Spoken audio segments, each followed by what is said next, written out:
And downtime is not the same thing as killing time or filling time.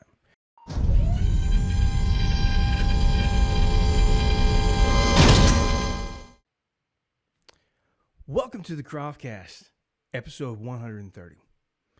I'm your host, John F. Croft, and we're gonna get into my mind. Sometimes what goes on in my mind, nobody really knows. But don't worry, it's not really cold. It's wintertime. It is, but we're a month through winter. We've had the inauguration. Got a new president. Okay. At the inauguration, there were some people that were colder and more tired appearing than others. So what we've got now is we've got an exclusive in-studio guest. Probably only here on the CroftCast are we going to be able to get this kind of access and action. So I'm going to slide over I'm going to slide over a little bit here. And we're going to welcome the distinguished gentleman from Vermont, Mr. Bernard Sanders. Welcome to the show, buddy. Thanks. I got to know, what was up with the mittens? I mean, they're cool mittens. Don't get me wrong. I'm more of a glove guy. I like dexterity. I like to be able to pick things up, and I'm not doing a puppet show. Your question is a Republican talking point. Okay. For real? You're wrong. All right. Well, again, everybody's got their own opinions about mittens, and so you heard it.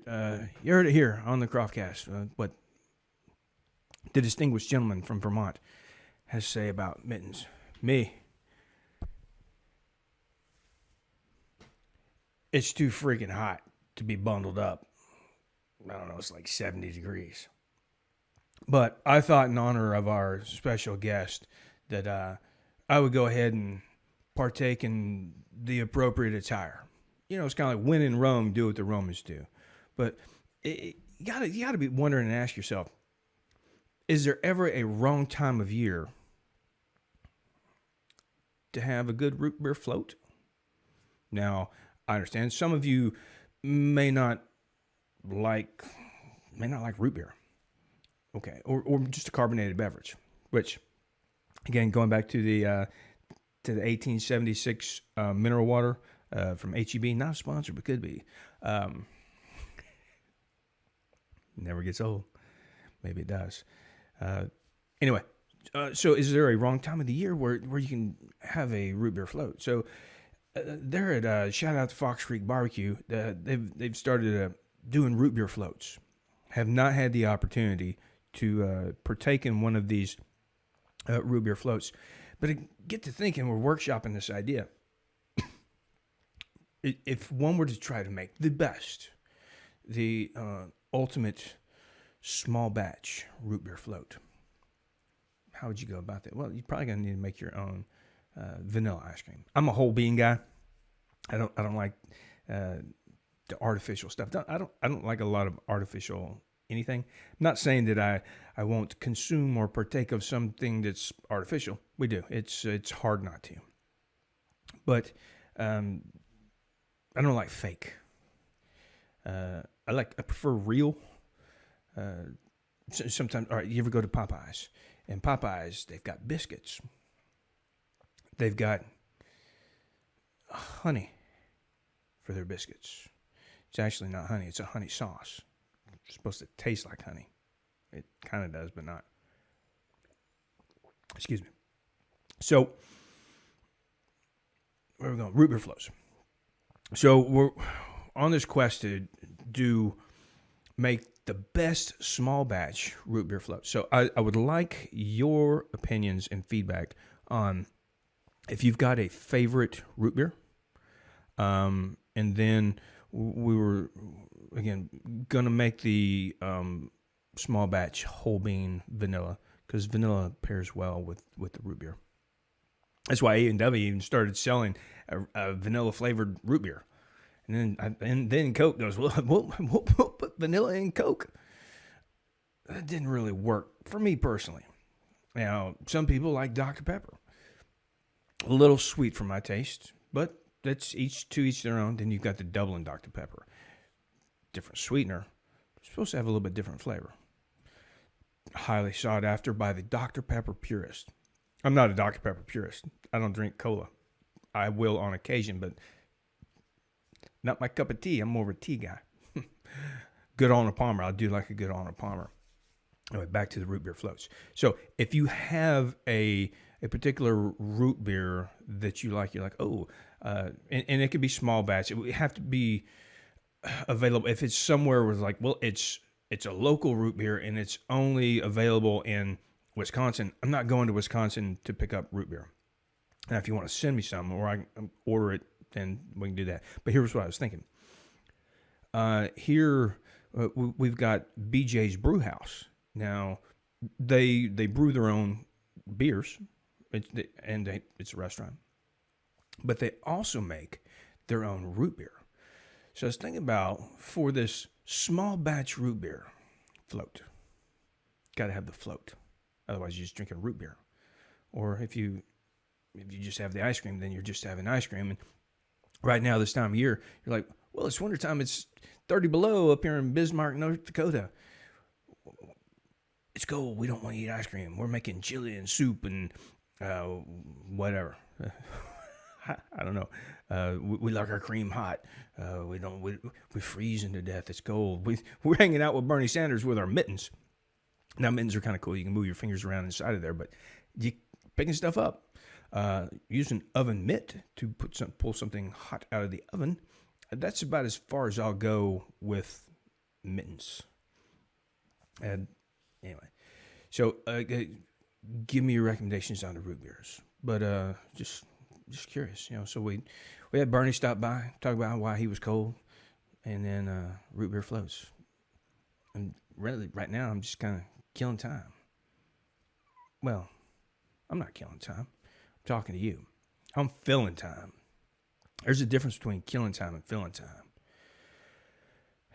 When we're killing time, we're trying to get through something, from point A to point B. Filling time would be doing something more constructive. Now, the reason why killing time, and I've been thinking about this for the past few days. I asked for a recommendation on. I needed something to listen to Thursday when I was working. I was like, I just need something. I'm tired of listening to all the same playlists. Don't want to listen to podcasts. I need some music. So I asked for a recommendation, and what I got led me down a rabbit hole. Some songs that I hadn't heard in a long time. I was like, man, I remember, and there was a lot of it was a lot of 80s music, which that's fine. I grew up in the 80s, so I'm cool. I remember some of these songs. So we start with Ronnie Milsap. Now, Ronnie Milsap, and it just leads down through like every 80s band. I don't think I heard the same artist twice, and most of it was country. You think you'd start off with Ronnie Milsap, you'd end up with some 80s country, everything related to that type of music. The song that got me that was kind of, I don't see how it fits in here, but okay, was by Georgia Satellites. I like the Georgia Satellites, but I got a little change in my pocket going jang-a-lang-a-lang. Really didn't fit in with Stranger in My House. Or the Clint Black song that came on, Killing Time. And again, I hadn't heard that song in a long time. And that song had meaning to me, but in a positive way. And I hadn't really ever thought about the lyrics. But then as I'm listening to it, I realized just what a troubling song that is in Killing Time. You were the first thing that I thought of when I thought I drank you off my mind. When I get lost in the liquor, you're the only one I find. If I did the things I oughta, still would not be mine. I keep a tight grip on the bottle, getting loose and killing time. Just killing time is killing me. Drinking myself blind, I'm thinking I won't see. If I cross that line, will they bury me?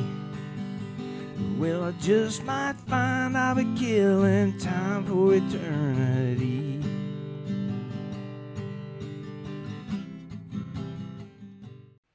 And killing time is not necessarily a good thing.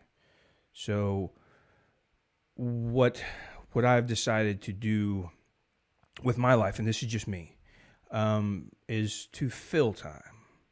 So to do something constructive with the time when I'm not doing something else. Now, sure, there are some times you need some downtime.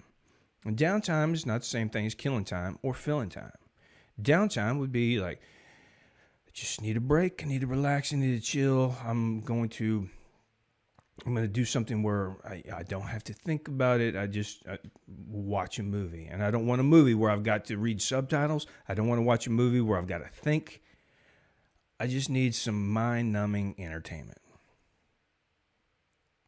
to pass the time. Now, ironically, the movie that I watched, I don't remember the name of it, Before Time or something like that. So I guess there was a lot of time that was on my mind. And anyway, so I watched this, and there was time travel involved in this with Will Ferrell. I'll try to put a little screenshot or something up here of what the movie was. I'm not necessarily recommending it for my favorite movie of all time. However, if you need to get by with a little mind-numbing time, it's an hour and a half of your life you'll never get back, but you should be entertained. Anyway, I'll go ahead and pop on out of here before I take any more of your time. So I appreciate you all for listening, for watching. Give me the feedback on the root beer floats. I'm going to try to get this done.